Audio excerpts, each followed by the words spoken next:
Nous allons introduire notre enseignement de ce mois de novembre. J'avais dit les chrétiens et le succès. Alléluia. Nous allons prendre deux écritures ici. Nous prenons dans le livre de Josué au chapitre 1er. Josué au chapitre 1er du verset 6 au verset 8e. Alléluia. Josué chapitre 1er du verset 6 au verset 8. Oui, nous nous levons dans notre habitude pour lire la parole du Seigneur. La Bible dit, fortifie-toi et prends courage. J'ai dit à quelqu'un, fortifie-toi et prends courage. Car c'est toi qui mettras ces peuples en possession du pays que j'ai juré à leur père de leur donner. Au verset 7, on dit encore, fortifie-toi seulement et aie bon. Vous en avez besoin.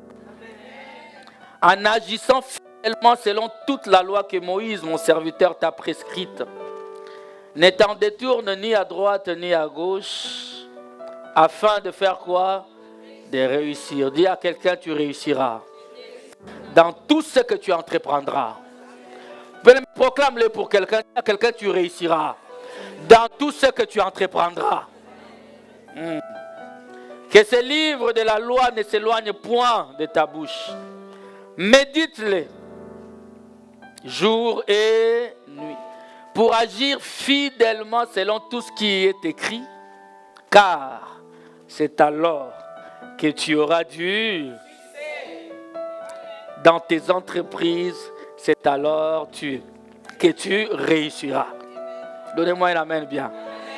Nous lisons encore Néhémie chapitre 1er au verset 11.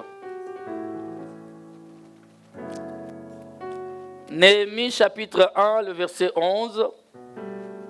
Bon, tu peux aller table de matière, parce que Néhémie, tu risques de chercher ça à côté d'Exode. Alléluia. La Bible dit dans Néhémie chapitre 1er au verset 11. Ah Seigneur, que ton oreille soit attentive à la prière de ton... Y a-t-il des serviteurs de Dieu ici? Et à la prière de tes serviteurs qui veulent craindre ton nom. Donne aujourd'hui. J'ai dit à quelqu'un, pas demain, mais aujourd'hui. Donne aujourd'hui du succès à ton serviteur. Et fais-lui trouver grâce devant cet homme. Devant ce travail, devant ce projet, devant cette difficulté, devant cette bataille, donne-moi du succès. J'étais alors une chanson, cela veut dire que j'ai travaillé. Et je veux déjà t'annoncer que le premier critère, la première des clés de la réussite, c'est le travail.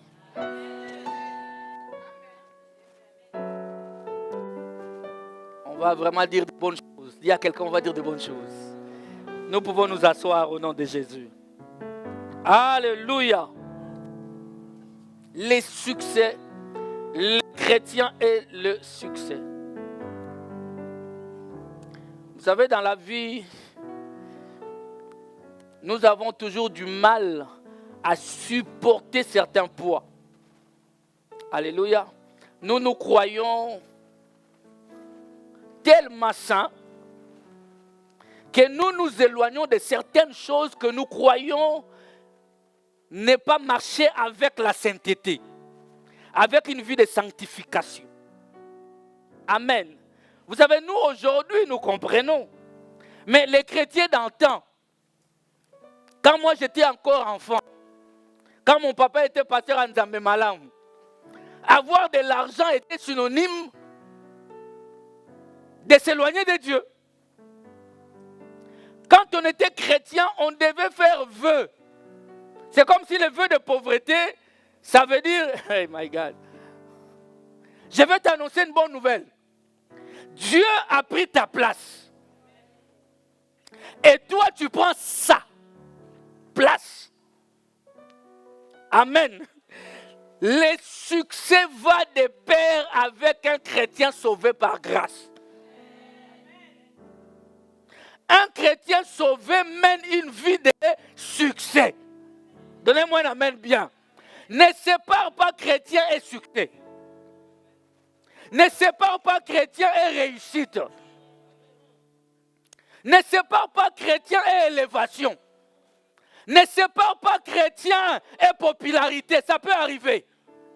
Donnez-moi un amen bien. On va dire des choses. Alléluia. Allons voir un peu. Je voulais continuer avec quelque chose, mais il a dit je dois présenter ma marraine. Maman Marie-Paul, tu peux te lever s'il te plaît.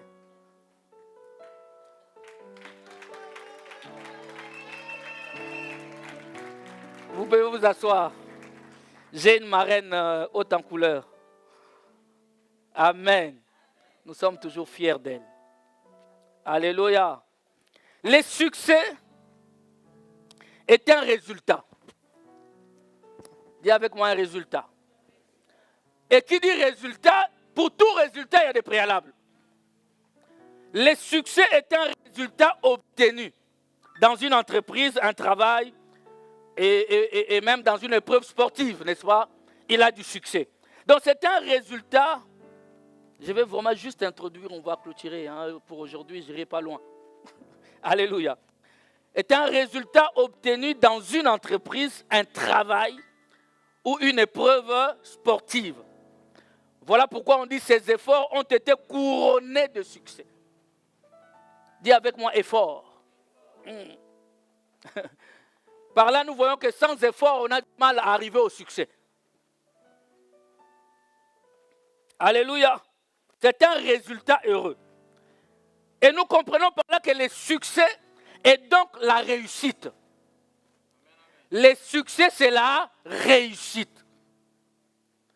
Et cette réussite peut être sociale, peut être familiale, peut être financière. Amen. Et ça peut concerner plutôt une personne, tout comme ça peut concerner tout un groupe, toute une communauté. Amen.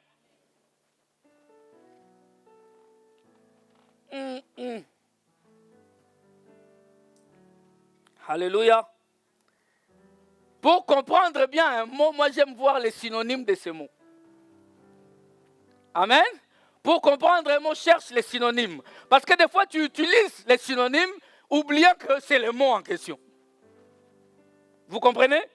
Donc les synonymes de succès, dans les dictionnaires, on parle d'exploit. Oh, donnez-moi un amen. On dit exploit. Et les synonymes de succès, on dit performance. On dit réussite. On dit triomphe. On dit victoire. Donnez-moi un amen bien frère. Exploit, performance, réussite, triomphe, victoire. Et le contraire, c'est la chute. Le contraire de la réussite, le contraire du succès, c'est la chute. C'est les débâcles, les déboires, la déconfiture, la défaite, l'échec, la faillite. Amen. Ou simplement l'insuccès, les revers. Mais maintenant, les synonymes de succès, c'est exploit. La Bible me dit, dans Psaume 60 au verset 14, qu'un enfant de Dieu me donne un amen avant que je ne parle. La Bible dit, avec Dieu, nous ferons... Bien aimé, ce n'est pas avec le diable. Ce n'est pas avec nous-mêmes. Mais lorsque je suis en compagnie de Dieu, je marche dans le succès. Dans la Bible, là où tu vois, on a écrit exploit, tu peux dire succès désormais. Amen. Parce que quand nous disons, oh Seigneur, avec toi nous ferons des exploits, nous ne voyons pas succès. Amen. Avec Dieu, nous ferons des exploits. Et nous irons d'exploit en exploit. Et avec Dieu, nous irons de succès en succès. Amen. Avec Dieu, nous ferons des exploits. Il écrasera nos ennemis. Donnez-moi un amen bien.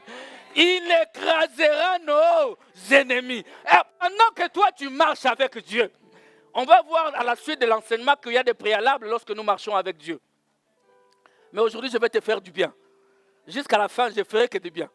Le dimanche prochain, si tu veux, tu restes à la maison. Ça sera peut-être compliqué. Amen. C'est-à-dire que lorsque tu es avec Dieu, il écrase tes ennemis. Et pendant qu'il écrase tes ennemis, alléluia, toi, tu es en train de vivre le succès. Tu dois comprendre une chose. Jésus-Christ a combattu. On va en parler. Il est mort à la croix. N'est-ce pas? Les combats, il a pris sur lui. Mais la victoire qu'il a acquise à la croix, il t'a donné. En réalité, on ne dit pas que Jésus a vaincu. Non, il a vaincu pour toi. Il ne t'a pas donné sa souffrance de la croix, mais il t'a donné la victoire de la croix. Mais le succès de la croix t'appartient. Quel enfant de Dieu me donne un amen bien. Alléluia. Et j'ai retiré encore un autre synonyme que j'ai beaucoup aimé. Triomphe. Dis avec moi un triomphe. Alléluia. Oui, c'est au singulier, t'inquiète. C'est plutôt au masculin, t'inquiète. Parce que quelqu'un m'avait dit, non, pasteur, c'est la triomphe. J'ai dit, non, c'est le triomphe. Le français est compliqué, hein. Parlons seulement anglais, ou lingala, ou coupe court. Écoutez, un triomphe, c'est une victoire éclatante. J'ai dit bien, ce n'est pas une victoire secrète. Le triomphe est une victoire éclatante. À l'issue d'une bataille, d'une rivalité. C'est-à-dire qu'il y a combat. Celui qui arrive à gagner cette bataille.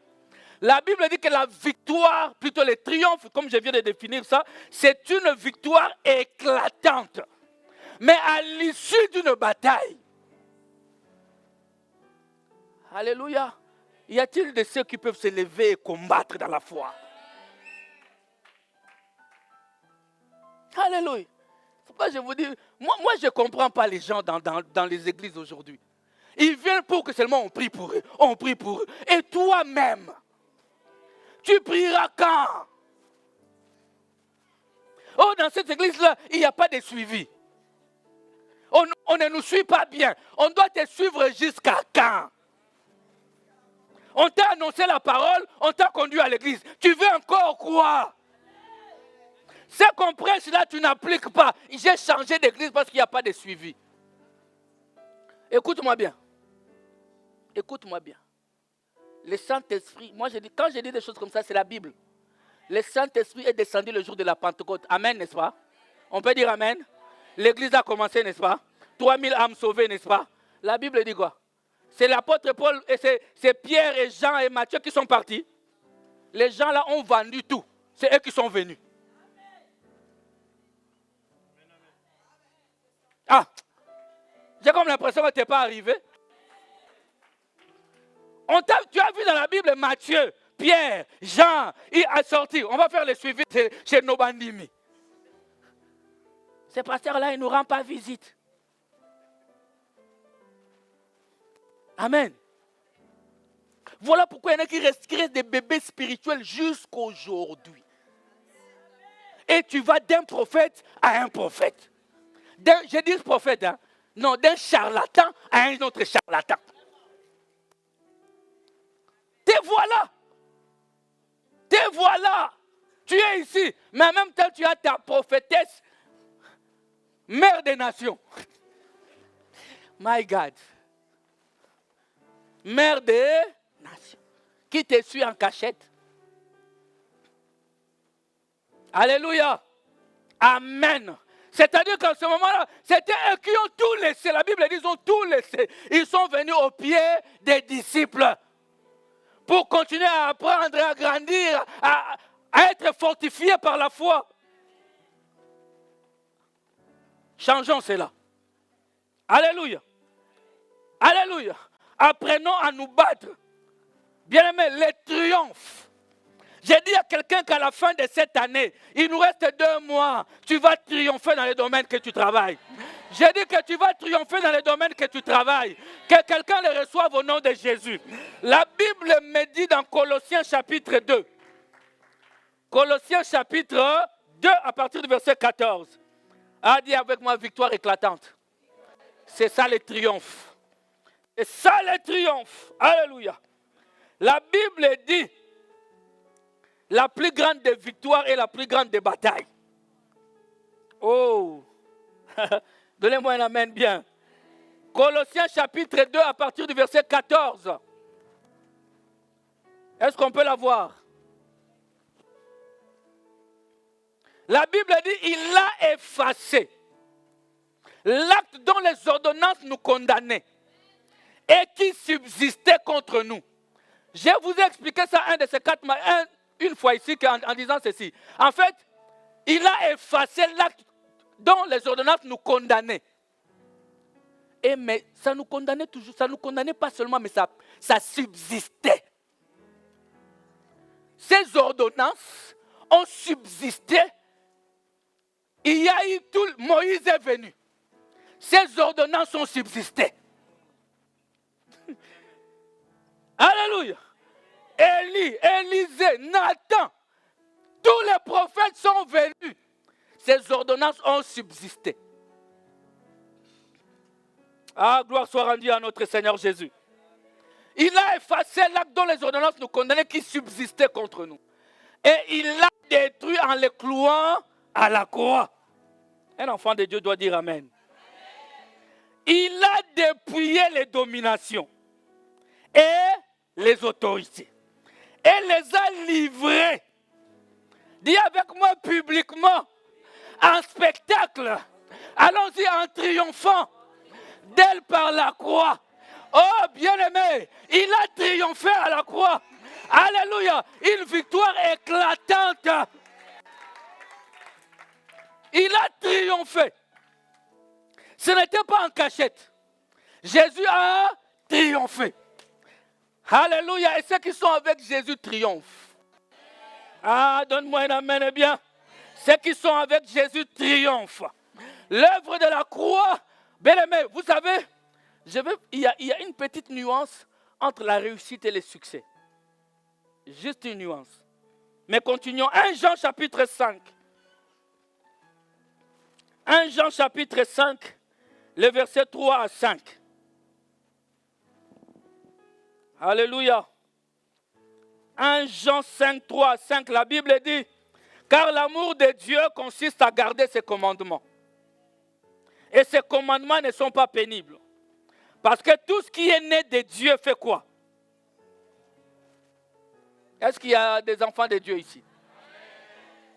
La Bible dit tout ce qui est né de Dieu triomphe du monde.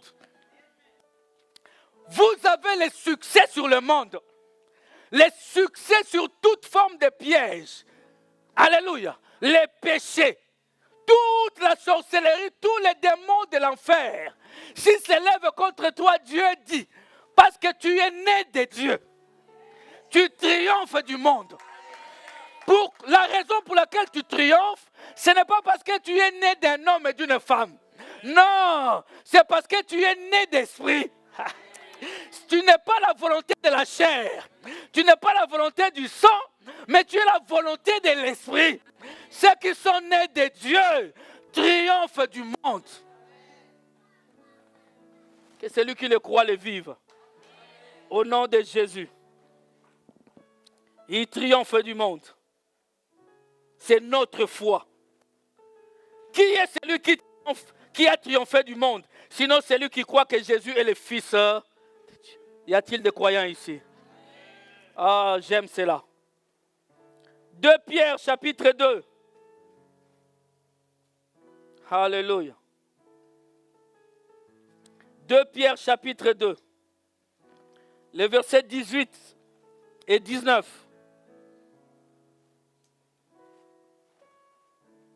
On parle des faux prophètes en ces temps de la fin. Je suis en train juste de mettre des bases pour que l'enseignement soit bien compris par la suite. 2 Pierre chapitre 2, le verset 18, la Bible dit, ces faux prophètes-là, avec des discours enflés de vanité, ils amorcent par les convoitises de la chair, par les dissolutions, ceux qui viennent à peine d'échapper aux hommes qui vivent dans l'égarement. Ils leur promettent la liberté, quand ils sont eux-mêmes esclaves de la corruption. Car chacun est esclave de ce qui a triomphé de lui. Je ne sais pas si tu m'as compris.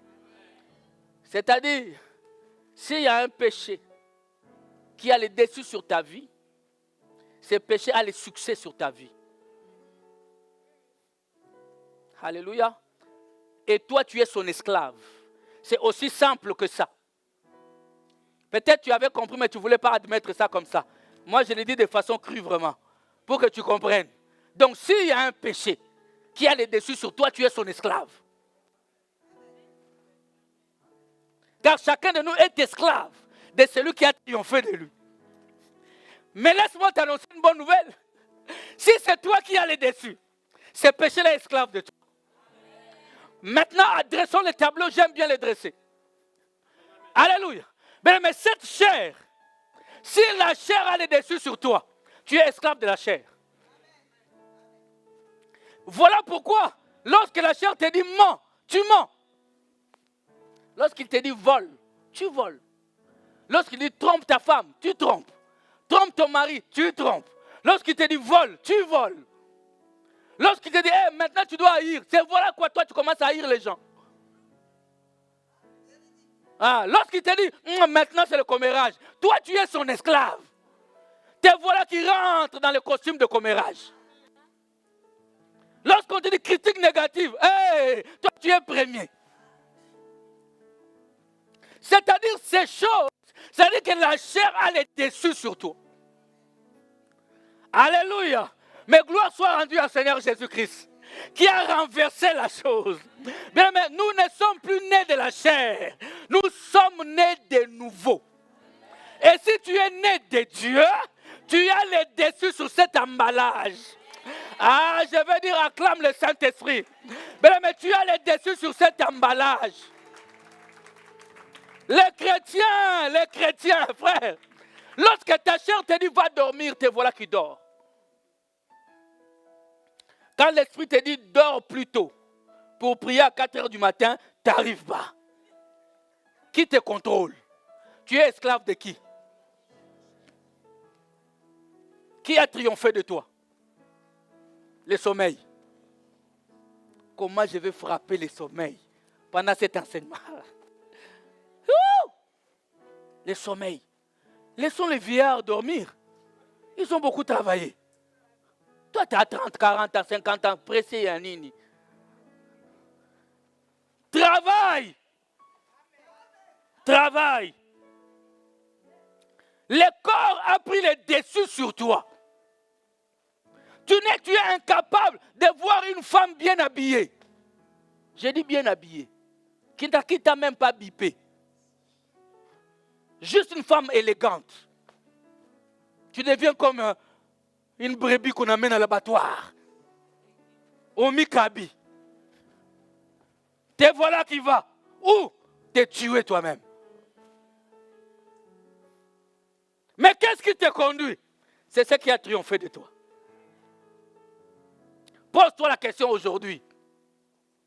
Qu'est-ce qui a le succès sur toi? Qui a triomphé de toi? Alléluia. Vous savez, on était ici en quelques couples le samedi pour prier hier. C'était magnifique. C'était magnifique. On n'était pas nombreux parce que j'ai improvisé ça. Et j'étais là, j'entendais ma femme dire ici, chérie, que Dieu te bénisse. Il disait, merci pour cet homme qui pardonne, qui me pardonne tout le temps, sans même que je demande pardon. Je disais, yes.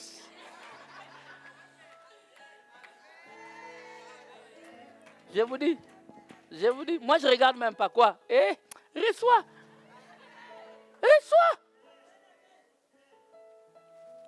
même pas. Comment bien aimé, aujourd'hui c'est mon anniversaire, une année de plus. On s'approche de la mort. Mais moi, je dois bénéficier de ma vie, vivre, enjoy avec ma femme, mes enfants.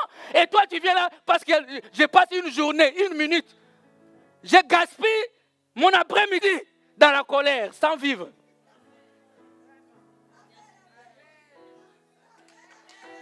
Ah, frère. Sans vivre. On prépare comme ça, tu ne veux pas manger.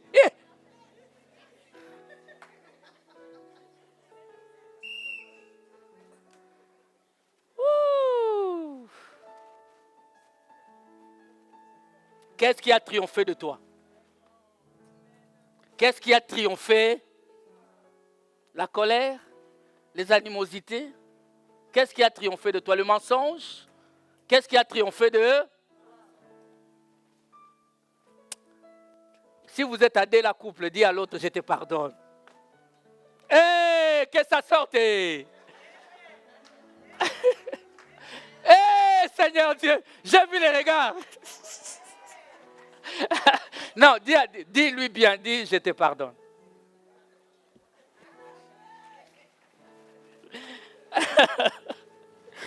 Oh my God. Nous ne sommes plus esclaves de la chair. Alléluia.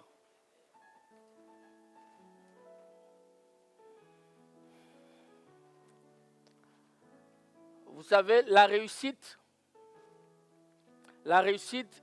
est presque quelque chose, de fois même, d'invisible. Vous voyez, il y a des gens qui ont réussi dans des domaines, mais ça n'a pas eu du succès. Vous voyez là où je fais la nuance entre la réussite et les succès. Toute réussite ne t'introduit pas dans les succès. Mais derrière tout succès, il y a une réussite.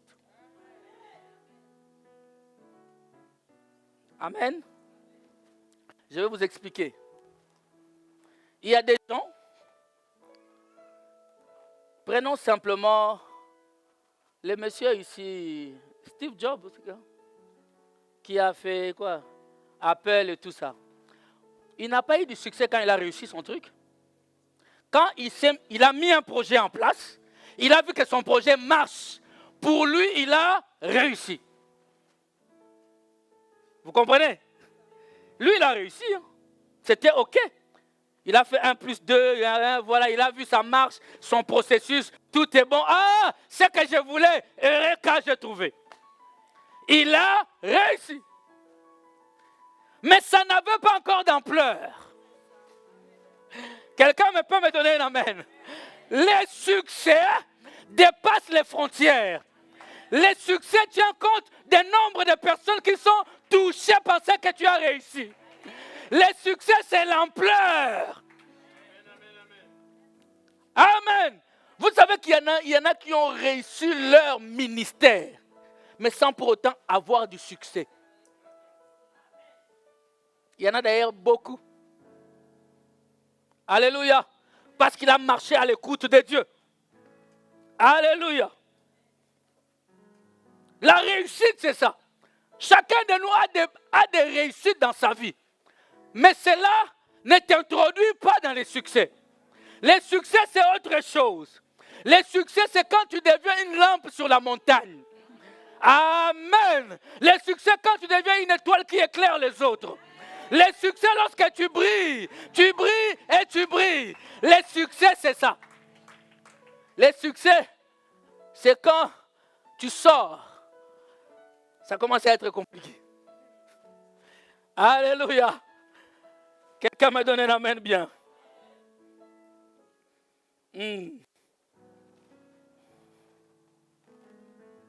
Les succès, tout le monde peut le dire. C'est quelque chose qui est accueilli par les honneurs. Que tout le monde a constaté. Que ça a produit. Alléluia. Mais vous savez, il y a quelqu'un qui peut sortir son album, le chante très souvent. Tu écoutes ça, c'est un bel album, hein? N'est-ce pas? Tu écoutes ça vraiment, toi-même à la maison, tu écoutes, cette chanson, elle est profonde. Hein? Mais, ça n'a pas touché beaucoup de gens. Mais il y en a qui sortent seulement un couplet. C'est en lingala. C'est traduit en français. Ça va en anglais. Ça va aux extrémités de là. Là, c'est du succès. Ah. Qui ne connaît pas ça aujourd'hui? Arrête de me provoquer, toi. Alléluia. Ça a du succès et ça produit. Donnez-moi un amen bien. Gloire à Dieu. Par là, j'aimerais que quelqu'un l'a dit et je suis parfaitement d'accord. La réussite est plutôt une chose objective et personnelle. Je l'ai fait, je sais que c'est bon, je sais que c'est ça. J'ai réussi ce que je voulais faire. Amen.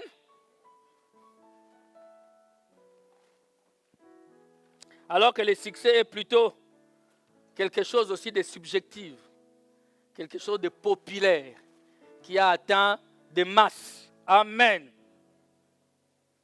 La Bible déclare, la renommée du Seigneur Jésus-Christ s'est accrue.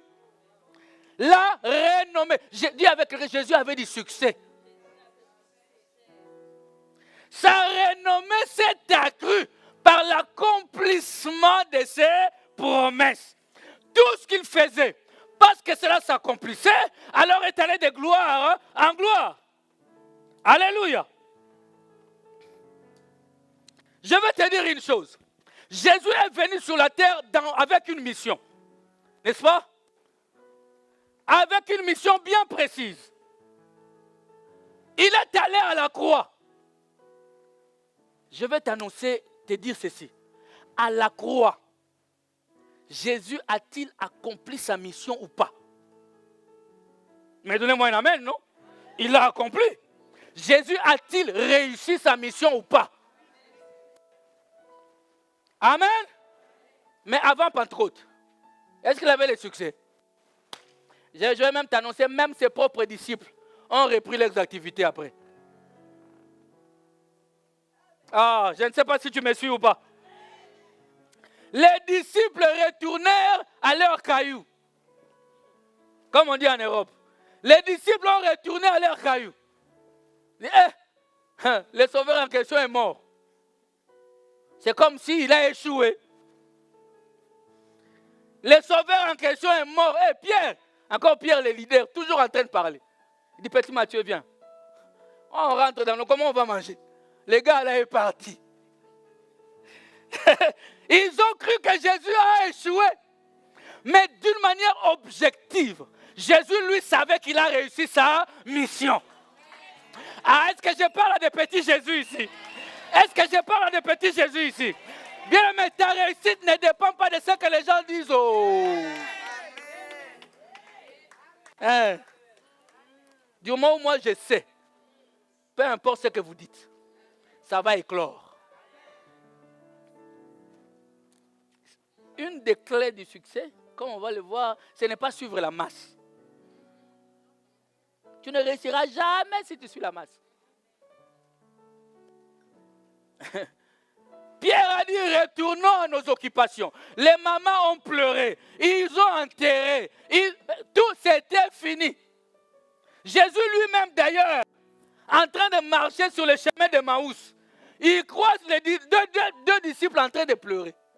Il nous avait promis, on croyait que c'était lui qui va délivrer Israël. Regarde, aujourd'hui, il a échoué. Jésus les regardait et disait, ah, ces cœurs incrédules. Tout ce que j'ai dit, tout ce que je leur ai enseigné, je leur ai dit que le troisième jour, je reviendrai. Je ressusciterai. Mais les gens sont pressés de nous enterrer et de nous oublier. Tu viens de te marier, ça ne marche peut-être pas. Ou il y a des problèmes financiers comme on a prié hier. Mais ça ne veut pas dire que tu as échoué. Tu es en train de traverser. Ah oui, les gens ont compris. Je suis en train de traverser, je ne suis pas assis dedans. Non, le verbe traverser, le verbe s'asseoir, ce n'est pas pareil. Traverser, c'est-à-dire mes pieds sont en marche. Je suis en train d'aller vers la lumière. Oui, il y a des soucis aujourd'hui. Oui, il y a des problèmes aujourd'hui. Mais mon lendemain, je les vois. Je vous ai dit sans peur d'être contredit. Moi, je me suis marié. La semaine de mon mariage, j'ai perdu mon job. Je pouvais dire, hé, Mélissa, qu'est-ce que tu m'as apporté dans ma vie là? Je vous dis, hein. Il ne faut pas interpréter toujours le mal les choses. La semaine dont je me suis marié chômeur. Amen. La semaine en question. Down. Mais je savais au fond de moi que j'ai réussi. Je savais que j'ai la bonne personne à mes côtés. Je savais que je suis dans une bonne relation. C'est-à-dire, tôt ou tard, je ressusciterai. Alléluia. Les disciples sur le chemin de Maús en train de pleurer. En train de pleurer. Jésus leur dit, Amen. Mais quand il est revenu à la vie, oh, donnez-moi un amen bien. C'est même Dieu qui est allé au sous-sol là-bas. Il est allé prêcher la parole. Il est allé ressusciter les morts. Il est allé ressusciter Abraham parce qu'Abraham était là-bas parce que l'ordonnance subsistait sur Abraham. Mais lorsque Jésus est parti, amen, alléluia, lorsque Jésus est ressuscité, ça a changé. Les jours de la Pentecôte, le Saint-Esprit est descendu. Pierre a pris la parole. Tout le monde a couru vers les disciples pour savoir qu'est-ce qui se passe. C'était l'accomplissement de la parole de Jésus. Et aujourd'hui, toi et moi, nous sommes chrétiens. Aujourd'hui, les livres les plus vendus de la terre, c'est la Bible. Aujourd'hui, le christianisme, c'est la puissance de... Mais ce monde tient encore debout parce que nous prions. Parce que Dieu est en train d'attendre la dernière brebis. Tu peux t'imaginer ta puissance. Donc Dieu t'attend. Qu'un enfant de Dieu dise Amen. Alléluia. Qu'un enfant de Dieu dise Amen. Je veux t'annoncer ceci, frère. Les succès et les chrétiens vont de pair. Non, oui, tu as droit au succès. Tu as droit au triomphe. Tu as droit à la victoire. Et une victoire éclatante. Alléluia. Amen. Que le Seigneur soit béni pour ce temps béni qu'il est en train de t'accorder. Alléluia. Je suis tenté. Je suis tenté. Est-ce que quelqu'un peut se lever dans la présence de Dieu?